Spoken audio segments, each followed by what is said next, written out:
So, hello and welcome to today's intersection campfire session. It's the first campfire of the year, and we have a special honor to have two amazing ladies in the house. Which one is Marlene Estabrooks.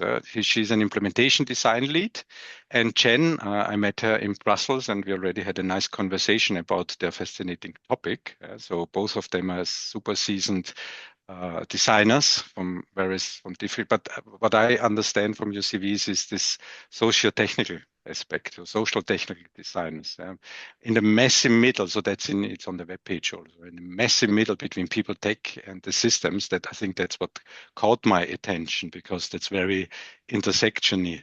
I'm not sure if this word exists. So human-centered. So when I look at your CVs, and I think at intersection we are absolutely interested in this intersection between socio and technical. We are socio-technical systems. How can we combine the people aspects, right, and so on.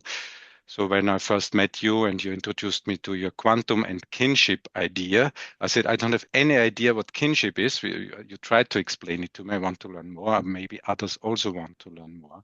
So it seems to be as we automate and modernize. Yeah, but maybe that automatization does outperform our human capacity, constrain it, and so on.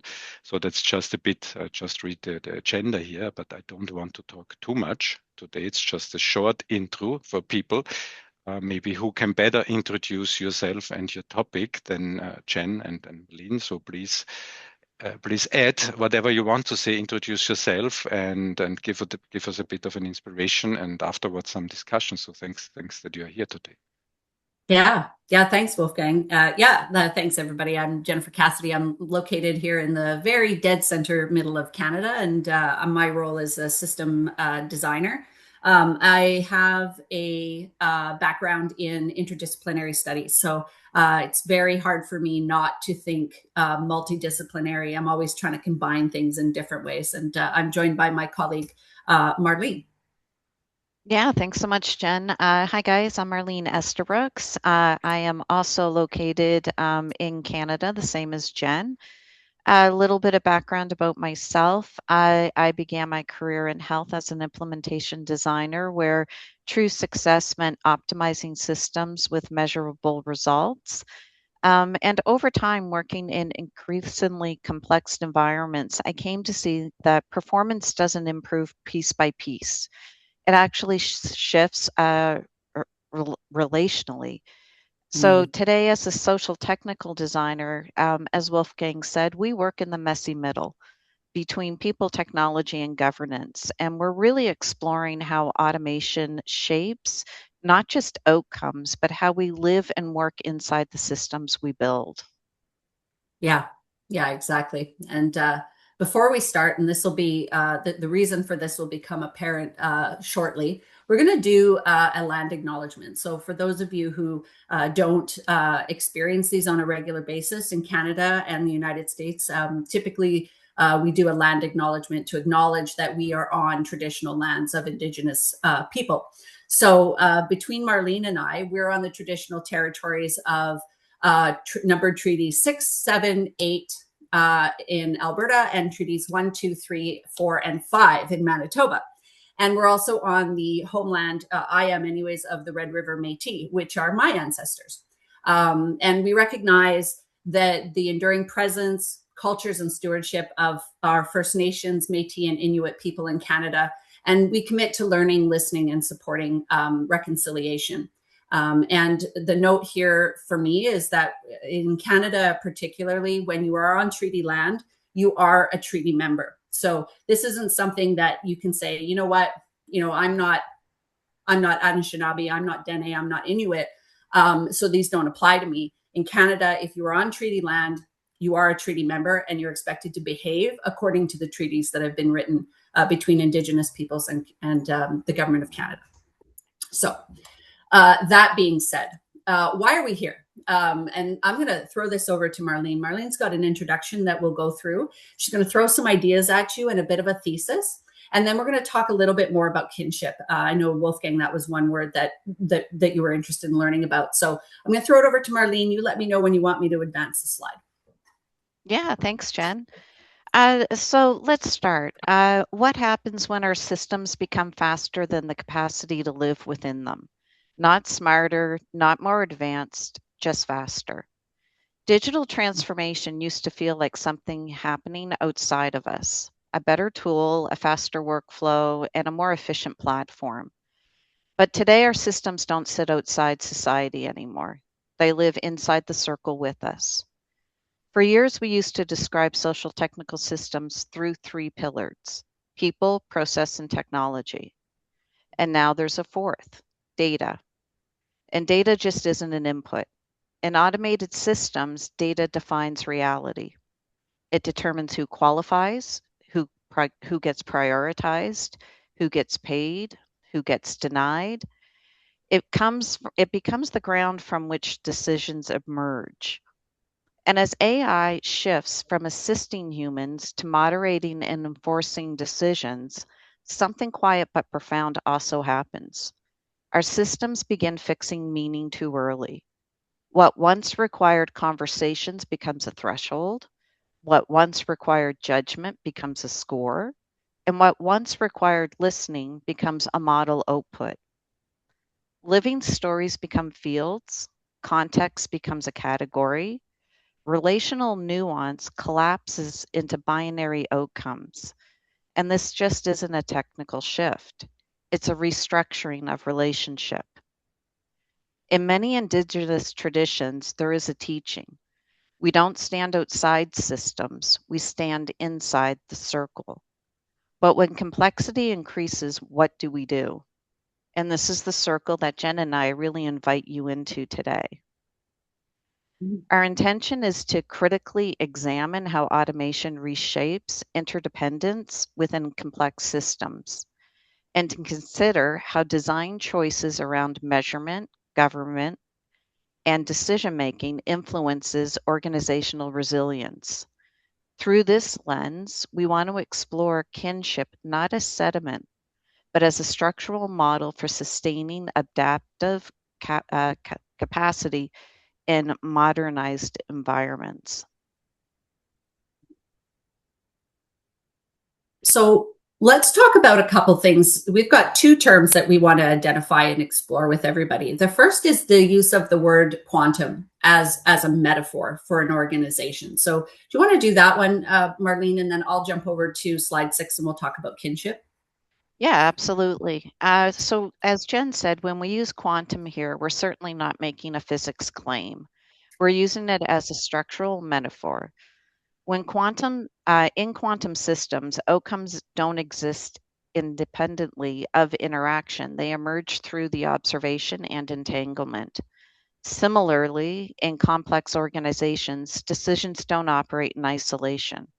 Local optimization can destabilize the whole because people, process, and technology are interdependent. If we optimize one part without governing the system as a whole, we often create fragility somewhere else. Mm-hmm. Yeah. Back to you, Jen. Yeah, thanks. So that's how we're going to use quantum. It's a metaphor for that complex system. Let's talk about kinship. So back to our land acknowledgement and back to the idea of relationality.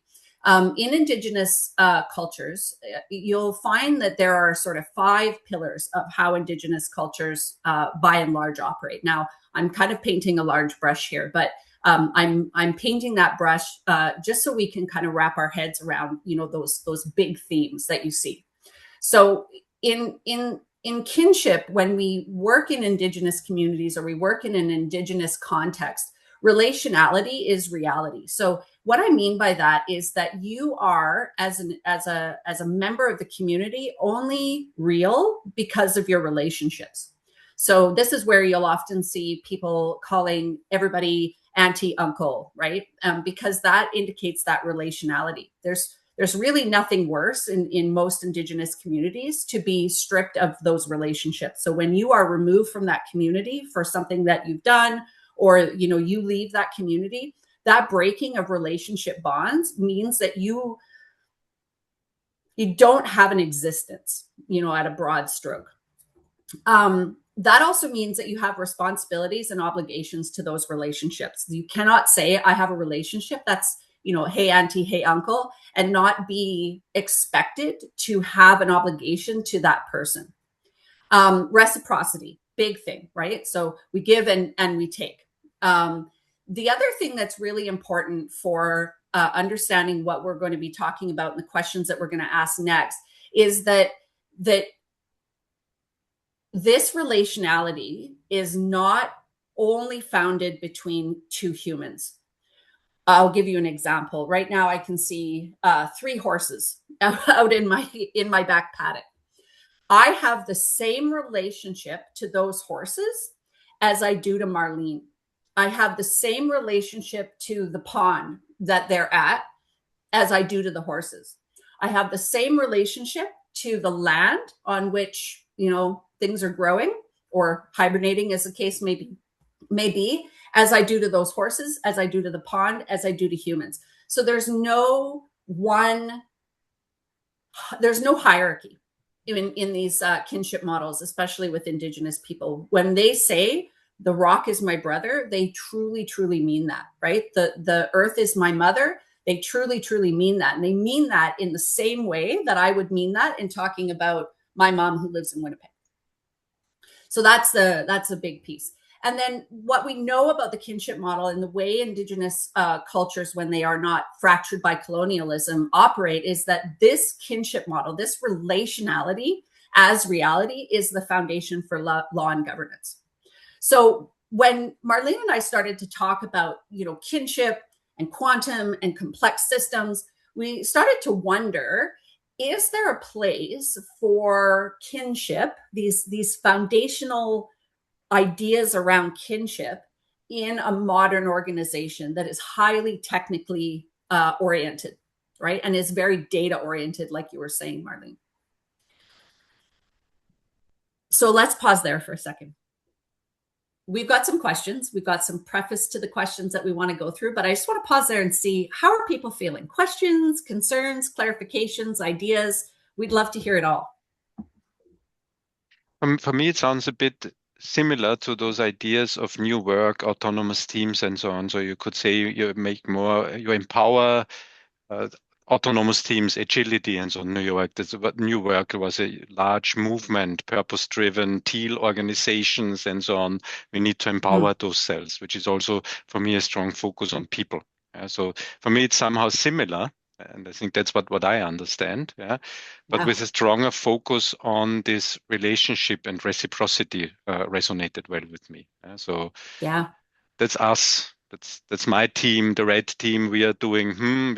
Want to have a output. Our task is we are tasked with. We need to deliver this kind of output every day in an enterprise. For example, like my ideas of organic business modules capabilities, which is a garden bed. So we need some boundary. That's us, a team of people together with technology.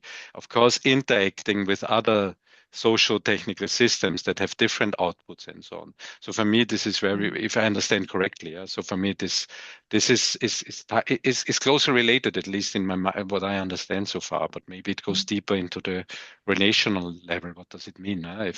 Yeah, and I would go you one further from that perspective, and then maybe Marlene, you've got some thoughts as well. Is that when we think about the team and the relationship between my team members and other team members, that is only one of a series of non-hierarchical relationships, right? What is the relationship, the reciprocity, the obligations and responsibilities that I have to the technical systems that I have, right? What's the relationship? And this is going to, so this might be a step too far, but what's my relationship to that computer, right? Because it's not just living things. In a kinship model, we have relationships to animate and inanimate things, living things, non-living things, human things, non-human things.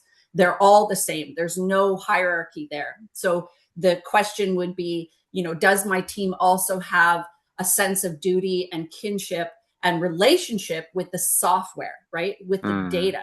And what are our obligations to that data? And what's that data's obligations to us? from my point of view, this really strikes a chord in me because again, there's a lot of discussion sometimes about business, IT, different parts, and I normally says, okay, I work for company X.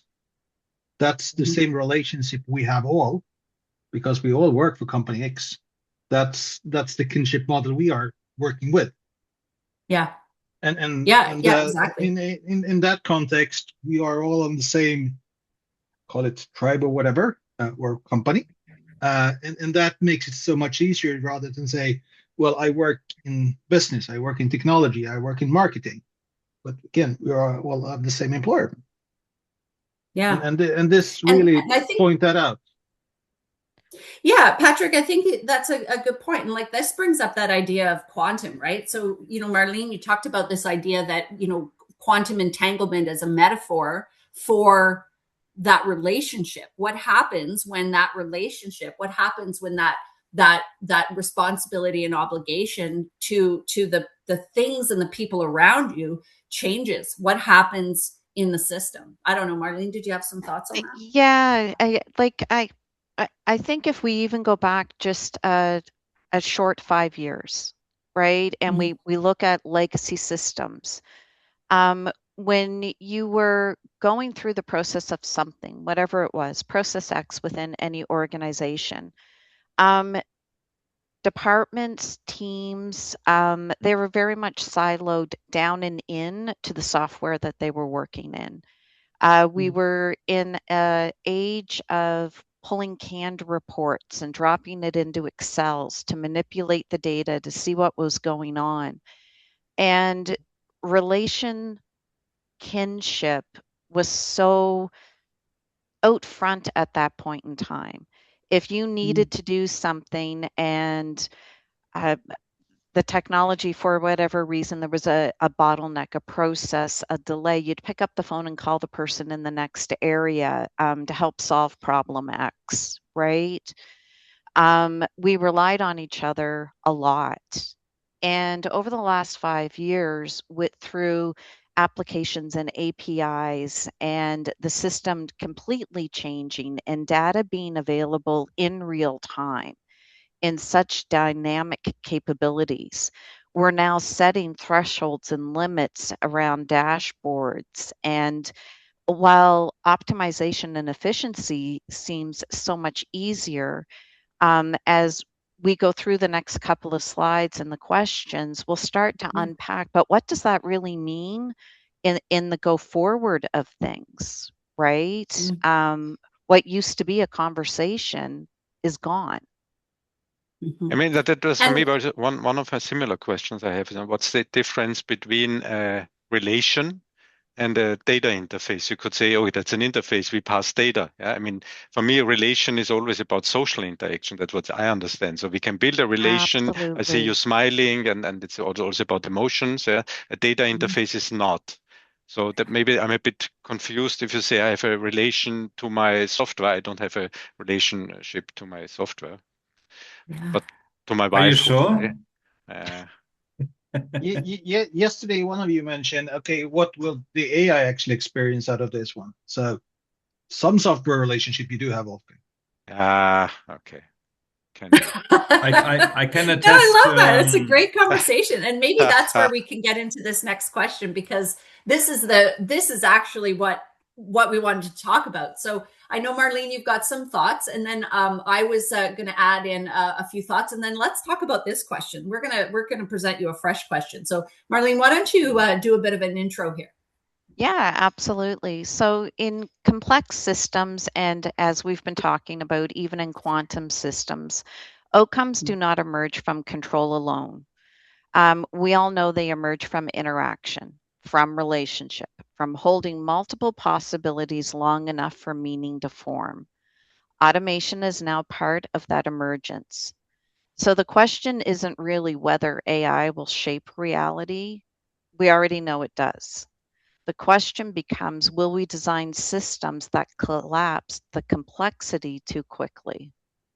And when we look at when we look at kinship, here's some examples. So in this example, this goes back to that relational accountability, right? And when we talk about relational accountability in an indigenous context and we apply it here, we say take what you need and repay it with care. So, you know, you often see in indigenous ways of knowing or indigenous worldviews that this isn't a one-way extraction, right? Indigenous people don't see, I'm going to go out and hunt and get as much as I can out of the forest, or I'm going to go and mine and take what I need from the earth. There is always, always, always a payback. And whether I'm paying back to a human person that I've leaned on for support, or whether I'm paying it back to a mine or paying it back to the earth, it's the same thing. And that's a really interesting way to kind of think about this reciprocity. So a couple of things that we kind of put in here, and you probably can't see the notes, but you think about consent before impact. So if data changes that affect customers require permission protocols, right? Support and effective communities should be consulted before the change ships. Reciprocity after taking, right? If the change imposes burden on something, not just people, not just teams, but the system itself, then, you know, more tickets, etc., then we have to pay back, right? By resourcing support, improving recovery flows, etc. And then the other piece, and this is where I think, Marlene, you've really kind of hit that question, that nail on the head, is the right relationship over optimization. So in an indigenous worldview, and again, I'm no expert in this, but from my own experiences, it's less about the thing and more about how you do the thing, right? It's more about the relationship of doing the thing.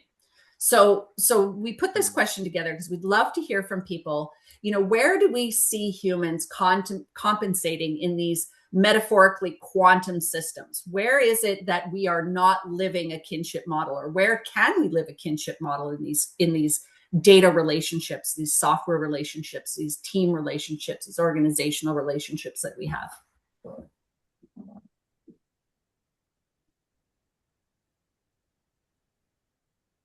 I had a short question. You said something, and that was more something that I needed to a little bit deep dive in. It's rather not optimizing the tasks or the system by itself or the process. It's rather how everybody who is exposed to the process actually feels afterwards. That's basically where you sort of aiming this discussion around, right? Yeah, and even if you don't feel great about it, is the reciprocity and the relationship maintained? I think is the question. Yeah. Okay.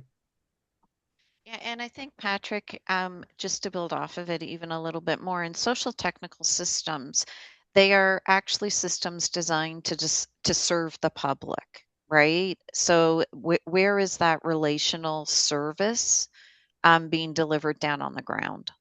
Mm-hmm. Yeah. Yep. And I think, you know, I think about some of the projects that we're familiar with. You know, if you have let's say a system that is used for determining welfare benefits. This one is, you know, this one's a very broad stroke. But what is that context, right? That relationship you have with that person that has that need, and how is the data and the systems and your role and their role all working in harmony with one another, right? And that idea of reciprocity, that idea of take what you need and pay back with care.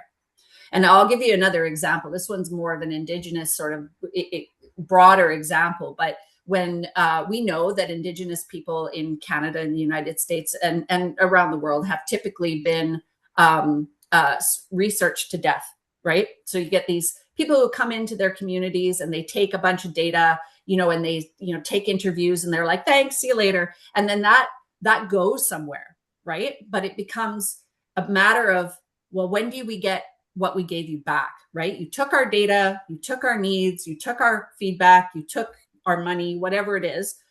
When do we get it back? And that's an expectation of a system that we don't always see without a kinship sort of approach to it. Is that kind of I have a little bit of a different spin on that one, but it's Mm, take as much as you need, give as much as you can. It's the same yeah, kind of model. And the discussion I had around process and how the environment or people are being exposed to it, that's rather a philosophical Buddhist way of looking at it. mm, And this is where I sort of see you coming from into this discussion. yeah, yeah. But I guess the question is, where are we compensating for that, right? Where are we either left out of that relationship, or where are we having to compensate for the lack of that integration or that lack of reciprocity in certain systems? I don't know if that question makes sense, but I'm sensing, like, as things get more complex, like you were saying, Marlene, we add in these thresholds, we add in these yes nos, but how is that, what is the relationship between the entangled system and that idea that we're supposed to be giving and getting?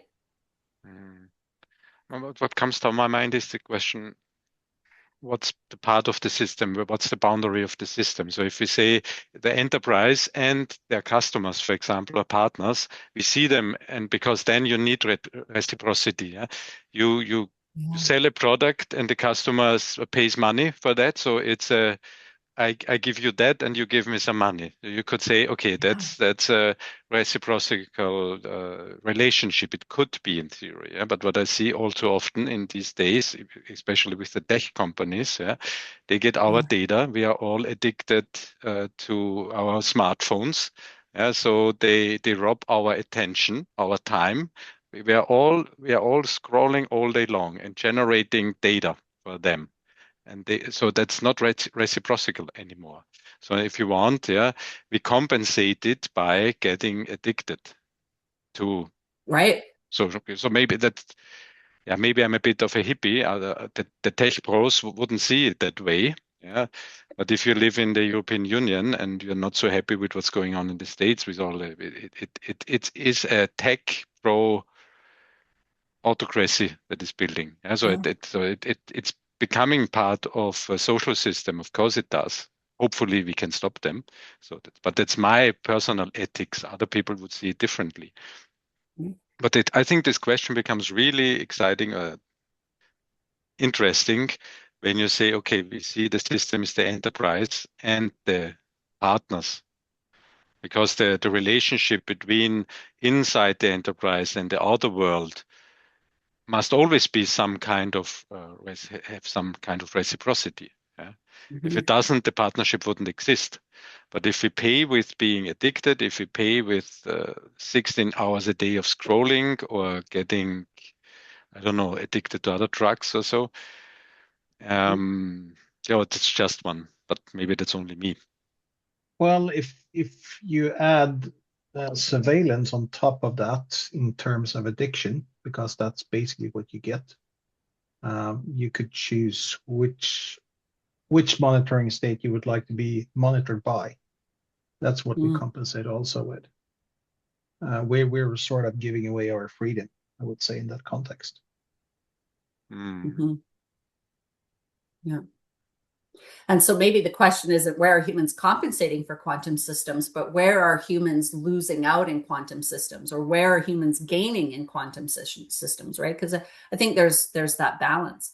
And I would say the question of boundaries of the system is so interesting, because in my mind, I think, yes, so I work for CGI. CGI has clients, right? We have a relationship with those clients. We also have a relationship with let's say, the people that take advantage of our clients' right? So our clients have clients. And we also are existing in a space, right? Like, we take up space. Our server buildings take up space. Our use of water takes up space. Our buildings take up space. I take up space when I'm part of that relationship. And so what's that what's that reciprocity there, right? You get things like, hey, we're going to go to a local community and, bag groceries from the food bank or whatever it might be. So I would actually say that boundaries of the system, and certainly this is something that you see in indigenous worldviews, it never ends. It never ends, right? And so that care, or oftentimes you'll hear about every decision you make. This is not entirely sure where this idea comes from, but it affects 7 generations, right? I have another question, Marlene. In your statement, you said, is complexity collapsing too quickly or something like that? Yeah. That made me think. What's the problem with collapsing complexity? We want simplicity, makes it easier, no? What? Yeah, I was of 2 mindsets. So again, if I go back 5 years, if you could give me a dashboard where I could simplify a process, streamline through efficiency, tighten my thresholds, limits, and controls around it, I was all in. Now, the way these new systems are designed, and again, we can go through event-driven architecture, right? Where something upstream triggers an event downstream. So all of our data is intertwined between each other. If we're not setting controls in the right place, if we're not putting those thresholds and limits in that allow for a pause for somebody to look at it and say, what's going on? Wait a minute. Instead, we're automating there to ensure we're streamlining it and taking the complexity out. Are we collapsing the system too early, and therefore downstream we make it frail? Mm. Hmm. And I would add to that, and this is why we framed a lot of these as questions, is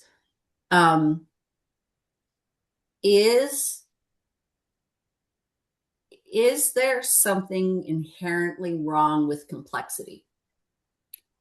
Right? Why or should complexity be the enemy of progress? Or, and this kind of goes back to what I briefly mentioned, in the talk in Brussels, or do we see that relationality, that kinship, as being nodes of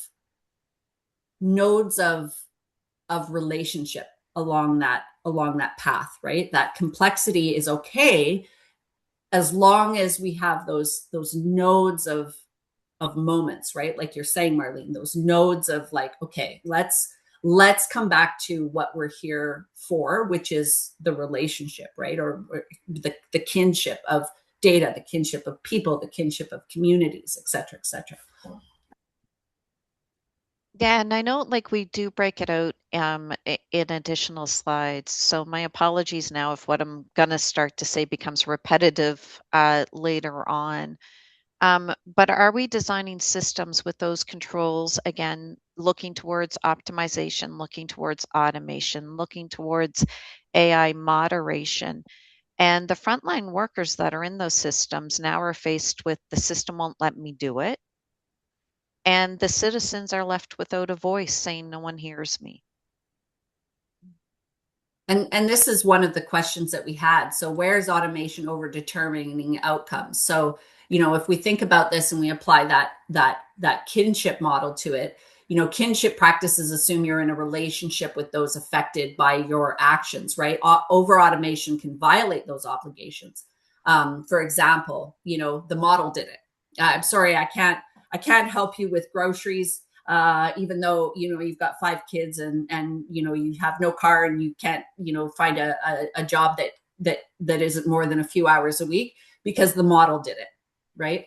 Or what is that care? What is that dignity? So from an indigenous worldview sort of point of view, there when you talk about kinship, you have a responsibility to all things, living and otherwise, to give them care and give them dignity. And you can think about that from a human perspective. That's probably the easiest way to get into it. But when we get even deeper and we see non-living things as being as worthy of care and dignity as living things, how does that change, right? What vulnerability becomes a risk, right? And then there's that reciprocity and repair, right? So we've got this friction, this deflection, but in kinship, if you harm, you repair, you do it quickly, you do it concretely, and you do it with humility, right? So over automation could make repair hard, right? There's no escalation, there's no exception path, right? We know that the system has set this threshold and it's just going to chunk through those thresholds, like eat up those thresholds as it goes. Yeah, and I don't know, Wolfgang, if I'm speaking, if my language and your language align. But as Jen's talking about it, like where automation overdetermines outcomes, the simplicity of it is we're designing systems so the dashboards glow green, right? We're setting those thresholds and limits around there. But are we allowing, like we had said earlier, that place of a pause, right? Um, how are we affecting both frontline workers, the people on the ground, or are we designing in a state of excitement? AI and automation is exciting. Look at what we can do, right? But we're taking out of the equation the place where people would actually communicate with each other and have a conversation. Yeah. Right? We're making our dashboards glow, and you know what? Everybody's happy. But are they? Yeah, and you're still thinking about people inside an enterprise. So if you think Yeah. about employees, so that's maybe what I was thinking is again the customers. Yeah, automating via AI. So it's amazing what AI can generate, generative AI. Not really art, but at least pictures. Not really music, but at least sound. So I Yeah. really don't think it's creative. It's not art. It's not possible. But some people buy it, and I've seen more and more advertisements on the television, which is AI generated. Yeah, you can see it with the eye, and something gets lost. And in some cases, this will break the relationship with the customer, because I would not go to a concert that is generated by AI. Because it's different, it's impossible. Yeah, so it cannot be automated. I don't believe in that, right?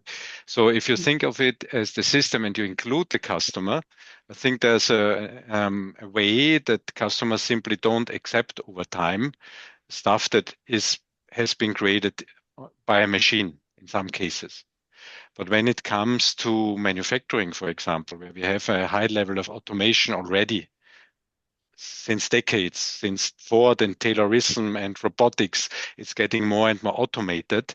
That's here. And I, as a customer, say, oh, that's fine. I buy a car and it works. And I'm happy that it's cheap. It has been automated. So in that case, as a customer, I wouldn't say, no, I don't drive a car that was created by a robot, because it's impossible to create one that is handcrafted. But if you think of a production line, of course, the line determines the outcome, that the car. Yeah? Do you want to create 10,000 times the same car, and it's not a problem if you want to create if you're in this kind of business. Right? But it's very different when you create outcomes like arts or advertisements or things that have, I'm trying to think of how to say it. So you said something interesting, Wolfgang, because we were talking about data, and we were talking about how AI uses data. So my question is, and I don't know the answer, but if I'm coming at this from a kinship perspective, if we all share kinship and we all have responsibilities to one another, and I'm not talking about just living things, but if I have a responsibility and a kinship with data, and data has responsibility and kinship to me, how do we make that? How do we do that? Right. And this might go back to what you were saying, where we're giving data to tech companies, but what's fundamentally, what is data's responsibility to us and what's our responsibility to data, right? What's the threshold's responsibility to us and what's our responsibility to that threshold, right? Maybe our responsibility to that threshold is be like, hey, totally appreciate what you're doing, threshold, love it. Can I offer some refinements, right? So like, this is where, you know, Marlene and I have been sort of struggling to allow that simplicity, right, and that straightforwardness that you're talking about in certain areas. But where is it not appropriate? Right? Where does that simplicity fundamentally break the model of kinship? Right? If we're operating from that point of view, we might not operate from that point of view, but let's say we are operating from that indigenous worldview of kinship. Where is that relationship being broken in our relationship with data, in our relationship with technology, in our relationship with those dashboards, and their relationship with us? I think too, Jen, from an enterprise design mental model of stuff, right? We talk about entangled systems, and automation doesn't just support the decisions anymore, it fixes them. So overdetermination happens when a threshold resolves the ambiguity too early, and when a score replaces context, or when a workflow locks into a binary state that can't be revisited. Right? So let me pitch in here, because something that has, you mentioned a couple of things here, but something we have been talking a lot about is technical depth. Yeah. Where we sort of have been saying, okay, we make a decision, either artificially or by humans. We know that we will do something that we need to fix later on. And that is, in the kinship model, we take more and we haven't repaid it. That is probably the definition of a technical depth, but from a kinship model point of view, I would say. And that is probably a word that also addresses the discussion about the kinship between data and person here. You will start creating technical depth, and you need to address how to repay that in one way or another. Also, we have businesses that are blackout companies, which basically there are new humans there. We produce a lot of things without any kind of humans. And I don't know how they sort of, I don't think that they have looked into this kind of kinship model, but there's a lot of companies who say, okay, we don't need any lights because there's no humans. Maybe that is taking this discussion a little bit further. Maybe okay. Maybe it depends on industry. So if you're in mass production, you must automate, and that may not be a problem. Yeah? Maybe okay, some people will lose their job. Hopefully they will get some different. But if you have a purely technical system, like Patrick said, yeah, if you have a fully automated system, there are no people who need to make a break and need to have a social interaction. So it's only a technical system. I think that's okay. So maybe we should have this discussion based on context. Which type of enterprise are we talking about? And if you're talking about the Wiener Philharmoniker, the best orchestra in the world, of course, because it's in Vienna. Just saying. They will never be automated. They are only a social system. Okay, they have some technology, they have the instruments and so on, but people are in focus, and it's no problem. If you say that's an enterprise, they are an enterprise. It's not. It's a social system. It's not a technical system. And then if vice versa, and maybe there are industries which have a 50-50. I don't know. Yeah, and that will be forever. AI won't replace all industry and all jobs. So I think it depends. This question depends on context, like always. We know. Yeah, I think you're right, Wolfgang. And I'm going to say, which is why when Jen and I put this together, we really focused on social technical systems, right? People and the technology. And then, Patrick, I love where you're going with it, with the reciprocity of technical debt, right? It's like building a end-to-end system and only utilizing solution architects. They would build it one way in a siloed, what's going on in my area type of worldview, versus enterprise architect who's going to come in and lean towards an event-driven structure. They're going to, right? They're going to bring in different ways because they're looking at the system as a whole versus going, okay, if we do it this way, in 6 months from now, we're going to have to put a patch. We're going to have to repair. We're going to have to start caching. We're going to have to, right? So you have different mental models coming in that would design different ways. What Yeah, if of you did course. this? Like, what if you, so here's a more specific example. What if you said, hey, organization, we have a lot of technical debt, and we are going to use a kinship worldview, right, to resolve that technical debt. Like, that could be a use case for it, right? So you're setting out with a, we're going to resolve technical debt for an ERP. And the project's kicking off, and let's say you've chosen S/4HANA, right? You know what the system is. But before you start that work, the foundation is laid that governance of that project and ultimately governance of that system will be a reciprocity model. Like, it's less about what you do and more about how you do it. So then I would probably reframe it and say, okay, we need to improve the experience for our customer or our employees doing resource planning in order to get in line with the identity of the company and the organization by utilizing a new ERP system. And that change process is going to be done in a kinship model. And the way that we implement that system and the relationship between that system and the other systems will be based on that kinship model, right? So when you're working to do an integration, let's say with, success factors with your LMS, you make that design of that integration based on the idea of reciprocity, right? Based on the idea of obligations between those two systems and the people in it and the data. I don't know if that, I mean, you do that, but let's do it on a radical scale. Let's not just talk about what that is from a role-based perspective, but let's talk about it from the perspective of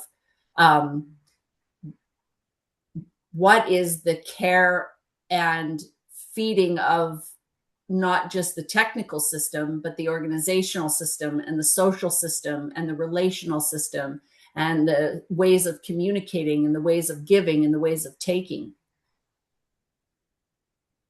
So then that would be a discussion around, okay, what does the ERP take from the LMS? What does it give back? Is it one or sort of equally giving and taking? And what does the ERP take from people, and what do people give it, right? Yep, and that's probably what we would talk about. Please correct me, Wolfgang and Milan, around the experience and the asset discussion here, and in line also with the identity of the company. And the relationship with that company with the wider world and its environment. Sorry, I interrupted. Yeah, I think, Patrick, that makes complete sense if we do some reframing here and say, okay, automation and technology, AI is an architectural element. It's an asset. It's a thing in the edge world. And we need it to automate processes, typically. That's how we model it in edge. Nothing bad with processes, nothing bad with automation, but you must always see the people because you place them in the center in edge. What's the experience? We could say, okay, what's the experience with somebody where the level of automation and the time and the face-to-face time with other people, because we are human beings and we love to have relationships with other, we need to communicate, right? If we don't have that anymore, what would that mean for the experience of the employee? That would be an edgy question. What would it mean for the identity of a company? I know in the US that trade unions and the labor laws are not so strong, but in Europe they are. So we are ready in Europe.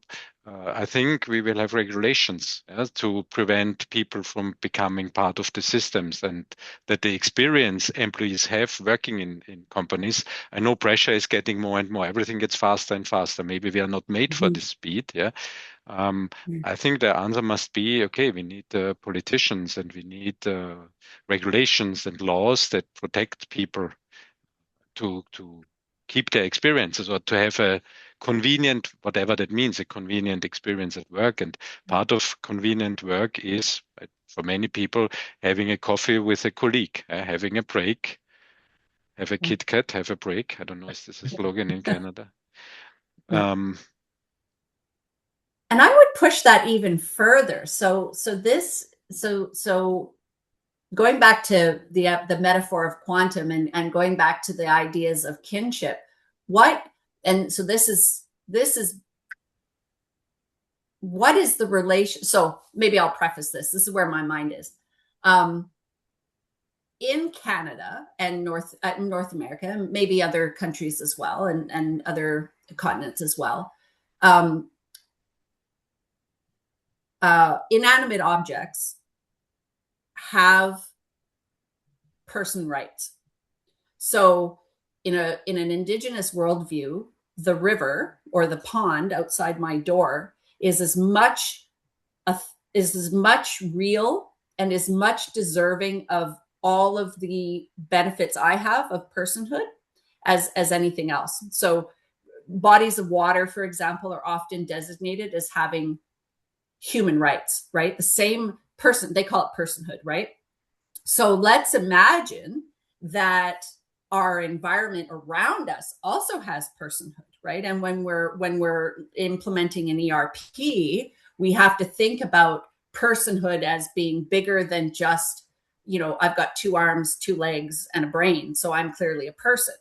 The water that we use to cool our systems is a person. And what are those rights?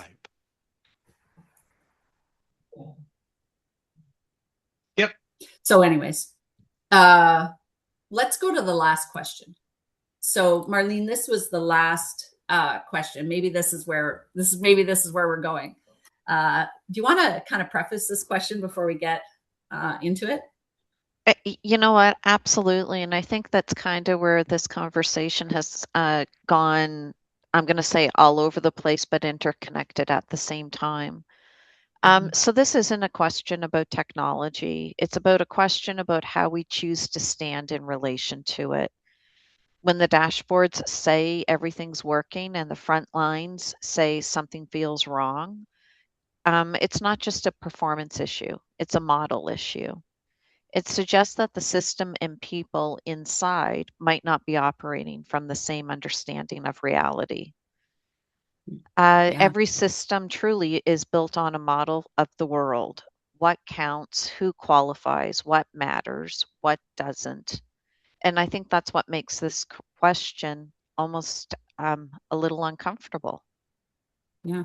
And I think, that's a good point. So back to my idea of the pond outside my window as having personhood, right? What matters, right? How I see my relationship with the rest of the world is my reality. And that goes back to this idea, right? Relationality is reality. So if we're operating from that sort of model, some of the notes that, I didn't make any notes here, but one of the notes that I would say is, what do we choose to decide is part of reality in a complex system? And what do we leave out of our version of reality in a complex system? Because we go back to that kinship model, everything is part of your reality. You are unable to extract yourself or hive yourself off from anything. I can no more disentangle myself from the pond or the horses or the dog beside me as I can from my own arm without causing myself deep existential and psychological pain. So when we think about this idea of humans, processes, and tech, what is worthy of being included in reality, and where do we draw the line? Or do we say there is no line and it's about relationship? So if there's no boundary, and we have relationships and obligations to everything around us, how do we bring that into a place where we're operating, right? How do you make that a reality in our technical, our process, and our human systems? What comes to my mind is, are the providers of technology, so the tech pros, the big tech companies and others, do they share the same model of society than the employees? So it becomes a deeply ethical question and more a political question, if you want. Yeah, the owners of the company, they want to automate. They maybe don't care so much about the experience of the employees and so on. So I'm not sure if I would subscribe to the idea that tech can have a model of reality, because a model of reality only humans can have so how can a system, the computer, have a model of reality that it would mean that they understand what reality is? So for me, I would reformulate it. Yeah? Are people providing, or owners of a company who impose processes and automation, do they have the same view on society? And I think this becomes a little bit more of a philosophical question here, because if we say that tech, as same as the river, will have a personal identity, in that context, it probably has the same idea of a reality. And that's coming back probably to the philosophical question here that Jan and Marlene is pointing at. And sometimes you will also have people who will do a lot of measuring in order to actually measure a lot of things rather than living. Because there are people that are very good at measuring things, like what did I eat this morning? How fast did I run? How much did I sleep? What does my smartwatch tell me about my training? And the question is, are they living, or are they just measuring their lives? Because there might be two different things. And I haven't really settled into this one, but it's sort of the underlying here. Are we measuring one thing while living another? It's like maybe the system sometimes lives more than the human, because the humans will track. And you know what, Patrick, I love where you went with that, because as we move forward with embedding AI into our tech, and we're embedding AI in places of feedback loops, continuous learning, moderating, does that make tech living? Does that make tech have its own model of reality? And then we're coming back to what's the definition of living. Yep. Now we've gone deep into the philosophical question here. Absolutely. It's just laughing for this discussion. Yeah. And you're right. Like if we think about that indigenous worldview again, that pond has a view of what it means to live. It's not my view of what it means to live, because obviously water, if I'm submerged in water for too long, I can't live. But does my version of living supersede its version of living? Or do I have a responsibility and obligation to allow that thing to live as much as it has an obligation to allow me to live? Like I think conversation here, as totally anticipated, has been huge, robust, and all of that. And loving the human-centered design philosophy of diverging and converging. When we bring it back down to those tangible items, when we're talking about tech and automation and where humans stand beside it, as a designer for me in these systems, this is where my focus shifts to data stewardship.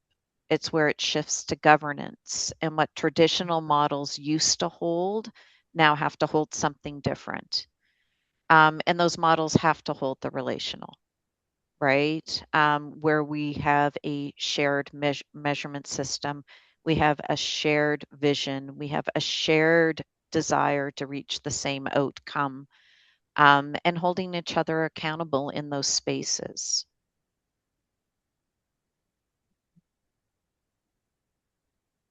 This has been fascinating. We won't take up any more of your time, but for those of you that were able to join, we really enjoy the conversation.